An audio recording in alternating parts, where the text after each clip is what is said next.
Assalamualaikum warahmatullahi wabarakatuh. Kami dari kelompok 1 dan kelompok 9 berkolaborasi membuat tugas video yang ditujukan untuk mata kuliah Pemikiran dan Filsafat Islam yang dengan judul Definisi dan Sejarah Pemikiran Islam yang merupakan materi dari kelompok 1. Adapun saya Gasya Manda Abdira akan membahas mengenai definisi pemikiran Islam. Kata pemikiran Islam terbagi menjadi dua, yaitu pemikiran dan Islam. Pemikiran mempunyai kata dasar pikir yang berarti akal budi, ingatan, dan angan-angan, atau dapat diartikan berpikir, yaitu menggunakan akal budi untuk memutuskan sesuatu. Selanjutnya yaitu Islam. Kata Islam berasal dari bahasa Arab salima yang berarti selamat dan aman dari bahaya, atau dari kata aslama yang berarti lebih selamat dan aman. Kata Islam atau non secara bahasa mempunyai arti ketundukan, kepatuhan terhadap ajaran yang dibawa oleh Nabi Muhammad SAW. Islam diungkapkan oleh Dawam Raharjo yang dikutip dari Bapak Amir Syukur. Islam mempunyai dua bentuk, yaitu yang pertama sistem keagamaan yang bersifat transdental ideal, dan Islam sebagai sistem sejarah realitas kebudayaan masyarakat muslim. Pemikiran Islam sendiri diartikan yaitu upaya kegiatan masyarakat muslim untuk mencari suatu sebab akibat, asal-usul, esensi atau materi, serta renungan suatu wujud. Esensi dan materinya sehingga dapat diungkapkan hubungan sebab akibat dan serta asal-usul esensi materi tersebut. Selanjutnya, pemikiran Islam juga dapat diartikan yaitu hasil gagasan buah pemikiran Islam buah pemikir-pemikir Islam yang bersumber dari Al-Quran dan Hadis yang ditujukan untuk menjawab pertanyaan dan soal yang timbul dari masyarakat maupun manusia Islam ataupun Muslim. Berbagai faktor penyebab timbulnya yaitu yang pertama ialah untuk mengetahui nilai dan ajaran agama Islam yang benar sesuai dengan mengenai akidah, ibadah, dan syariah ataupun muamalah. Yang kedua ialah untuk menjawab persoalan-persoalan baru atau masail mustajayidah. Dan yang ketiga ialah untuk menjaga prinsip-prinsip Islam dari pengaruh asing yang mempengaruhi ajaran agama Islam. Yang kedua, untuk menjaga pemikiran Islam dari ideologi atau pemikiran asing yang bertentangan dengan ajaran Islam. Dan yang terakhir, untuk menjaga prinsip-prinsip Islam atau usuluddin. Sekian, terima kasih. Saya Silviana Mutmainah ingin menjelaskan materi yang kedua yaitu tentang sejarah pemikiran Islam. Jika kita mengenal sejarah pemikiran Islam, maka pembahasannya tidak jauh-jauh dari sejak kapan Islam itu lahir, tumbuh dan berkembang, di mana dan bagaimana sejarahnya. Jadi Islam itu lahir dan tumbuh di tanah Arab.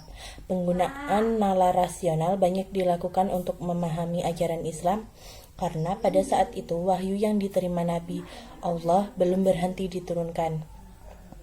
Pada saat itu, jika terjadinya masalah yang timbul di kalangan masyarakat, cara yang dapat diselesaikan yaitu oleh wahyu Allah dan Nabi Muhammad sebagai seseorang yang menetapkan hukum pada zaman tersebut. Dan pada zaman Nabi yang baru saja dialihkan dari keyakinan syirik, umat Islam pun tidak mempertanyakan hal yang menyangkut masalah takdir atau hal-hal yang di luar akal pikiran mereka. Mereka hanya bertanya sesuatu yang belum jelas saja, tidak lebih dari itu. Cukup sekian dan terima kasih. Khulafaur Rasyidin 40 Hijriah dan masa Khalifah Bani Umayyah 134 Hijriah. Bahasa Arab adalah bidang studi pertama yang banyak ditulis orang-orang pada masa sebelum Islam yang dikenal sebagai masa jahiliyah. Mereka selalu mencari kenikmatan khusus dengan bahasa ini karena kekayaan kosakatanya, bentuk-bentuknya, padanan katanya, kemampuannya untuk menunjukkan makna-makna kiasan yang terbaik serta menunjukkan keindahan dan kepasihannya.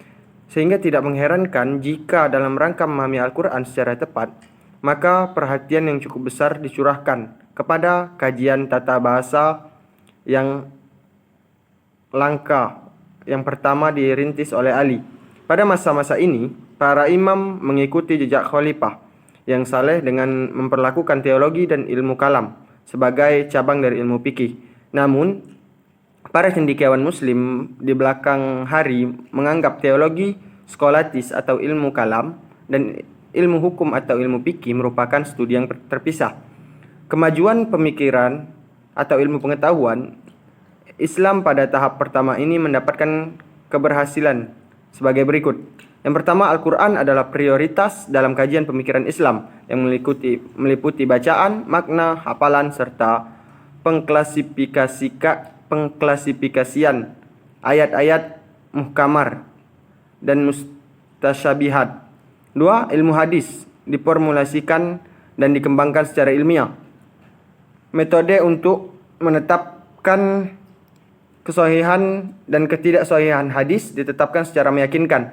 Koleksi-koleksi hadis dibuat dan diteliti lebih lanjut. Tiga, ilmu fikih termasuk ilmu usul fiqh dirumuskan secara baik.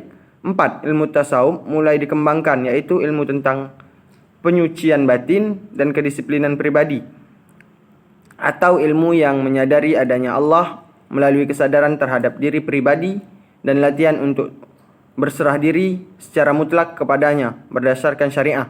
Yang kelima, cabang-cabang ilmu pengetahuan lainnya seperti kedokteran, astronomi, dan semua keterampilan yang diperlukan untuk kepentingan jihad tidak diabaikan atau sudah mulai dikembangkan. Tahap 2. Pada masa ini, budaya dan pendidikan Islam sudah mulai dikembangkan, penekanannya bergeser dari ilmu-ilmu bertingkat tinggi dan bersifat spiritual kepada ilmu-ilmu filsafat dan kealaman tanpa meninggalkan konsep-konsep ilmu pengetahuan yang lebih luas menurut Islam. Hal ini disebabkan dua faktor penting. Pertama, pengaruh Persia, Iran, dan kedua, pemindahan ibu kota dari Damaskus ke Baghdad pada tahun 763 Masehi.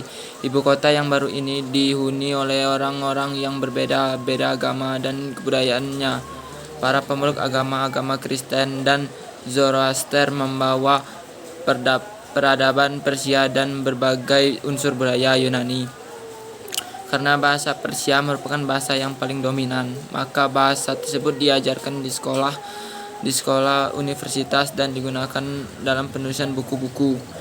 Masa inilah merupakan masa kejayaan bagi bangsa-bangsa muslim di timur, karena masa penaklukan telah lewat dari peradaban mulai dibangun. Baghdad sebagai kota terindah sepanjang masa juga telah berubah menjadi pusat berbagai kegiatan ilmiah dan intelektual. Penerjemahan buku-buku filsafat dari warisan pemikiran Yunani mulai diingatkan oleh para khalifah. Hal tersebut dibuktikan dengan dibentuknya Baitul Hikmat atau Dewan Ilmu Pengetahuan yang mempunyai fungsi menerjemahkan dan menyalin berbagai macam naskah dan manuskrip. Di samping itu juga dijadikan sebagai perpustakaan. Dari terjemahan-terjemahan ini selain menampilkan dimensi-dimensi baru dalam ilmu pengetahuan kepada para cendekiawan muslim, juga menampilkan tantangan-tantangan baru pada masa ini. Pemanfaatan kemampuan intelek dan penalaran untuk mendapatkan ilmu pengetahuan yang dirintis oleh Islam benar-benar mencapai puncaknya pada tahap kedua ini. Terima kasih. Baiklah, selanjutnya tahap 3 yaitu kurun waktu kebekuan dan kemunduran. Hal tersebut terjadi pasca jatuhnya Baghdad dan penghancurannya oleh bangsa Tartar. Walaupun di lain tempat, yaitu Spanyol, Islam bangkit, akan tetapi itu pun tidak berlangsung lama. Dengan tumbangnya pusat peradaban dan pendidikan umat Islam, maka para ulama sejak itu merasa khawatir jika Islam sendiri lantas ditafsirkan bermacam-macam. Karena itu mereka mengambil keputusan bahwa pintu ijtihad harus ditutup dan umat muslim diberitahu bahwa pintu taklid atau mengikuti mazhab-mazhab yang sudah ada, yang dicetuskan oleh tokoh-tokoh pemikir di masa lampau, adalah satu-satunya jalan yang dapat mereka lalui. Di samping itu, setelah pusat pendidikan Islam di Cordova, Spanyol benar-benar runtuh, kepicikan dalam berpikir pun mulai timbul. Walaupun khilafah Islam masih ada, tetapi ia tidak memandang perlu untuk mengamati perkembangan baru di bidang keilmuan di Barat dan tidak mau mengetahui filsafat Barat yang baru serta munculnya cabang-cabang ilmu pengetahuan yang baru pula. Akibatnya, kelompok ulama pada waktu itu hanya memusatkan perhatiannya pada semua yang telah ada sebelumnya dan mencoba menggunakannya untuk mengatasi tantangan baru. Dengan demikian, ilmu pengetahuan itu dibatasi perkembangannya, hanya sampai pada apa yang telah mereka pelajari sebelumnya. Berikutnya, saya akan menjelaskan tahap keempat, yaitu kebangkitan kembali dan tantangannya. Jatuhnya Baghdad ke tangan Hulagu dari Tartar mengakibatkan umat Islam mengalami kemunduran. Gerakan tarekat berkembang mungkin sebagai kompensasi dari Pilpulara. Pada saat keadaan demikian, muncullah gerakan purifikasi atau pemurnian yang mengajak umat Islam kembali kepada Al-Quran dan Sunnah.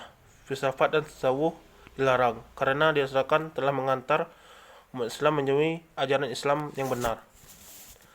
Munculnya kembali gerakan pembaruan pemikiran Islam di banyak negara, misalnya di wilayah dunia Islam seperti di Mesir, Syam, dan India. Yang sangat besar pengaruhnya terhadap pembaruan alam pemikiran Islam di Indonesia pada akhir abad ke-19.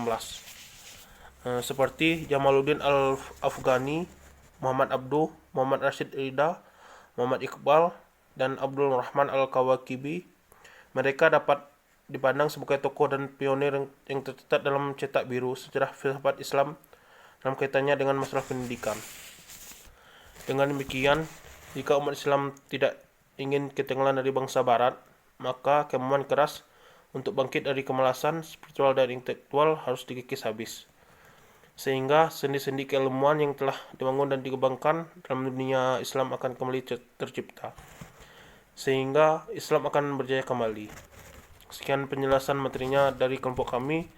Jika ada kesalahan, mohon dimaafkan. Saya ucapkan wassalamualaikum warahmatullahi wabarakatuh.